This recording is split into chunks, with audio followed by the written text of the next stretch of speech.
사도신경으로 신앙 고백 드리시겠습니다. 전능하사 천지를 만드신 하나님 아버지를 내가 믿사오며 그 외아들 우리 주 예수 그리스도를 믿사오니 이는 성령으로 잉태하사 동정녀 마리아에게 나시고 본디오 빌라도에게 고난을 받으사 십자가에 못 박혀 죽으시고 장사한 지 사흘 만에 죽은 자 가운데서 다시 살아나시며 하늘에 오르사 전능하신 하나님 우편에 앉아 계시다가 저리로서 산 자와 죽은 자를 심판하러 오시리라.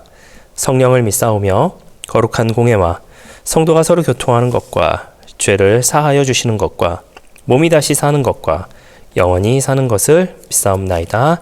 아멘. 함께 은혜 나누 하나님의 말씀 요한복음 16장 1절 2절 말씀입니다.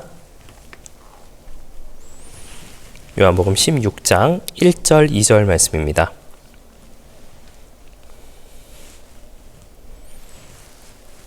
네, 말씀을 읽어드리겠습니다.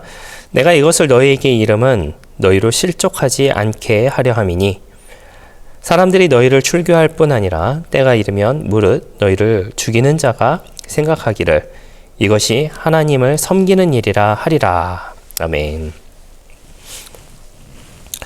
네, 14장에서 이제 15장까지에 이제 걸쳐서 이제 우리 주님의 당부에 대해서 좀 알아보고 있습니다.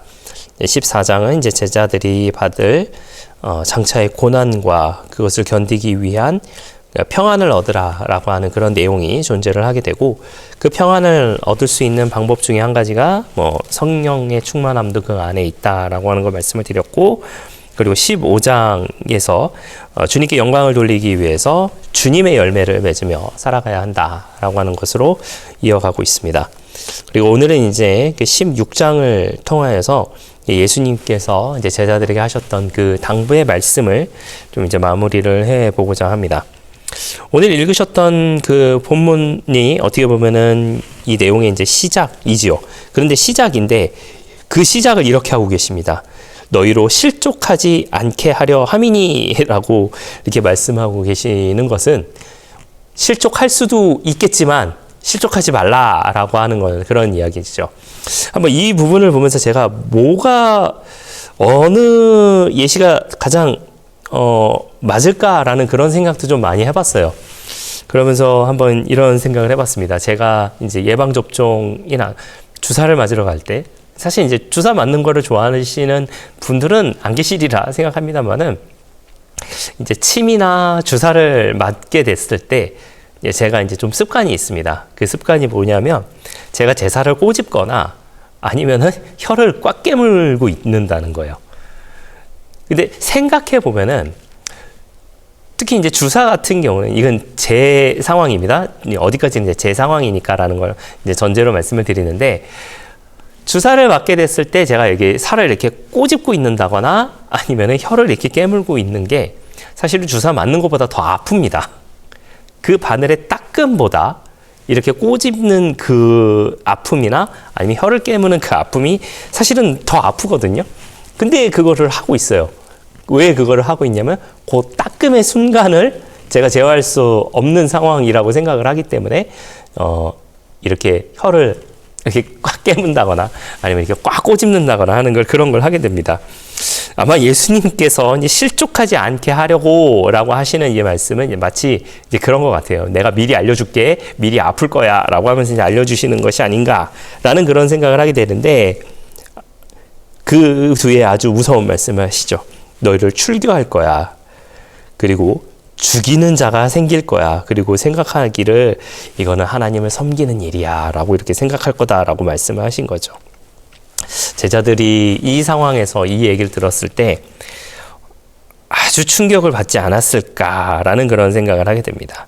그러면서 예수님께서는 이렇게 말씀을 하십니다. 3절 말씀에 그들이 이런 일을 할 것은 아버지와 나를 알지 못함이라 라고 하면서 어떻게 보면 좀 제자들을 위로 아닌 위로를 하시는 것 같다라는 그런 생각을 좀 하게 됩니다. 그러면서 이제 예수님께서는 이제 성령에 대해서 이제 다시 강조를 하십니다. 아마 지금 성경책을 펴고 계시는 분들이 혹시 계시다고 한다면 제가 가진 성경 기준으로 16장의 소 제목 으로 이렇게 되어 있습니다. 성령의 일이라고 이렇게 소제목으로 표시가 되어 있습니다. 예수님께서 이제 7절 말씀에 이렇게 말씀하고 계시죠. 그러나 내가 너희에게 실상을 말하노니 내가 떠나는 것이 너희에게 유익이라. 내가 떠나가지 아니하면 보혜사가 너희에게 오시지 아니할 것이요 가면 내가 그를 너희에게로 보내리니 라고 이렇게 말씀하고 계시죠. 성령의 충만함에 대해서 이제 말씀을 하시면서 그 성령의 충만함에 대해서 제자들에게 가지고 가라라고 이야기하는 것이 예수님의 말씀이지 않을까라는 생각을 하게 됩니다. 우리가 이제 제가 이제 수요일 날도 했었던 내용인 것 같은데 우리가 이제 순복음교회를 이제 다니고 있고 그 순복음교회의 그 가장 큰 특징이라고 한다면은 성령의 충만함을 많이 강조하고 있는 부분이라고 생각을 하게 됩니다. 할 수만 있다면 저와 여러분이 역시나 성령의 충만함 가운데 거하며 살아가야겠죠. 이제 그 성령의 충만함이 그때도 말씀드렸지만은 사실 내가 생각하고 있는 내용과 사실은 많이 다를 때도 있지 않을까라는 그런 생각을 하게 됩니다. 그에 대한 내용이 이제 8절에서부터 시작된다라고 생각을 하는데요. 말씀이 좀 깁니다만은 제가 좀 읽어드리도록 하겠습니다. 8절에서부터 15절까지의 말씀인데요. 그가 와서 죄에 대하여, 의에 대하여, 심판에 대하여 세상을 책망하시리라. 죄에 대하여라 함은 그들이 나를 믿지 아니하며 의에 대하여라 함은 내가 아버지께로 가니 너희가 다시 나를 보지 못하며 심판에 대하여라 함은 이 세상 임금이 심판을 받았습니다. 내가 아직도 너희에게 이를 것이 많으나 지금은 너희가 감당하지 못하리라. 그러나 진리의 성령이 오시면 그가 너희를 모든 진리 가운데로 인도하시리니 그가 스스로 말하지 않고 오직 들은 것을 말하며 장래의 일을 너희에게 알리시리라. 그가 내 영광을 나타내리니 내 것을 가지고 너희에게 알리시겠습니다. 무릇 아버지께 있는 것은 다 내 것이라. 그러므로 내가 말하기를 그가 내 것을 가지고 너희에게 알리시리라 하였노라 라고 이렇게 말씀하고 계시죠. 저는 성령의 충만함에 대해서 너무나도 우리 믿는 그리스도인에게 필요한 부분이라고 저는 생각을 합니다. 우리는 늘 성령의 충만함 가운데 거하며 살아가야 하죠. 우리가 순복음교회 교인이라서가 아니라 그리스도인이라면 장로교든 감리교든 침례교든 상관없이 모든 그리스도인은 성령의 충만함 가운데 거하며 살아가야 합니다. 그런데 그 성령의 충만함은 무엇이냐라고 이야기를 하냐라고 한다면 물론 몇 가지만으로 그것을 축약한다는 것은 사실은 말이 안 됩니다만은 저는 이렇게 생각합니다. 성령의 충만함은 하나님께 영광 돌리기 위함이에요. 그것이 빠지면 아무것도 의미 없는 것이 아닌가라고 하는 것이 저의 견해입니다. 제가 지난번에도 말씀을 드렸지만은 기도를 정말 많이 하고 열심히 하지만 그 마음 가운데 사랑이 없다라고 한다면 과연 그 사람이 성령 충만하다라고 볼 수 있겠는가라고 하는 부분이죠. 사실 저는 그렇지 않을 수도 있겠다라는 생각을 하게 됩니다. 물론 그것에 대해서 저도 자유하지는 못합니다만은 우리가 어떤 행위나 보여지는 것에서 성령의 충만함을 판단하는 것이 아니라 그 성령의 충만함을 받음으로 인하여서 내가 더 그리스도와 함께 내가 더 그리스도처럼 살아가는 모습으로 살아가야 하는 것이 성령의 충만의 모습이 아닐까라는 그런 생각을 하게 됩니다. 그리고 그 성령의 충만함의 모습을 통하여서 나의 작은 행동 하나하나까지도 하나님께 영광을 돌리기 위함의 모습으로 살아가야 하는 것이 우리 모두의 모습이 아닌가라는 그런 생각을 하게 됩니다. 조금 건너뛰어서 24절 말씀에 예수님께서 이렇게 말씀하십니다. 지금까지는 너희가 내 이름으로 아무것도 구하지 아니하였으나 구하라 그리하면 받으리라 너희 기쁨이 충만하리라. 제자들이 아무것도 구하지 아니했을까요? 아니, 바꿔서 말씀드려 보도록 하겠습니다. 신앙생활을 하는 우리가 아무것도 구하지 아니했을까요? 아니요. 저도 많이 구하며 살아갑니다. 여러분도 많이 구하며 살아가시리라 생각합니다. 그런데 예수님께서는 왜 아무것도 구하지 아니했다라고 말씀을 하셨나요? 그것은 내가 안 구한 것이 아니라 잘못 구하고 있었다라고 하는 것을 말씀하신 것은 아닌가라는 생각을 하게 됩니다. 자, 다시 제자들의 상황으로 돌아가 보도록 하겠습니다. 제자들이 바라는 것은, 제자들이 원했던 것은 예수님께서 왕이 되시는 것이었습니다. 예수님께서 이 유대의 왕이 되심으로, 다윗 혈통이신 예수께서 이 유대의 왕이 되어서 저 로마의 압제에서 우리를 독립시키고 로마를 다 무찌르고 주변 나라를 무찌르고 더 뻗어 나가는 그런 나라를 세워서 내가 거기서 한 자리 하는 것이 제자들이 원하는 것이었어요. 그런 제자들에게 예수님께서 말씀하고 계시는 겁니다. 얘들아, 나 지금 죽으러 갈 거야. 제자들의 입장에서는 충격 그 자체였을 것입니다. 그러면서 예수님께서 말씀하고 계세요. 그것은 하나님의 뜻이야. 그것은 하나님께 영광 돌리는 길이야, 방법이야, 행위야 라고 하는 것을 제자들에게 말씀하고 계시는 거죠. 그리고 나서 제자들에게 말씀하십니다. 너희가 내 이름으로 아무것도 구하지 아니하였으나 구하라, 그리하면 받으리니 너희 기쁨이 충만하리라. 이 이야기는 하나님의 영광을 위한 것을 구하라라고 하는 것입니다.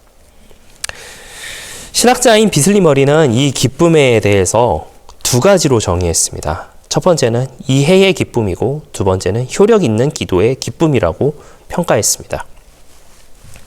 우리 가운데 있는 성령의 충만함이 이런 것이 되기를 예수님의 이름으로 부탁을 드리겠습니다. 그러면서 예수님께서는 다시 한번 평안에 대해서 말씀을 하고 계십니다. 16장 33절의 말씀으로 이제 16장을 마무리하시는데요. 이것을 너희에게 이르는 것은 너희로 내 안에서 평안을 누리게 하려 함이라. 세상에서는 너희가 환난을 당하나 담대하라. 내가 세상을 이기었노라. 여기서 저는 참 재미난 것을 이번에 좀 발견을 했습니다.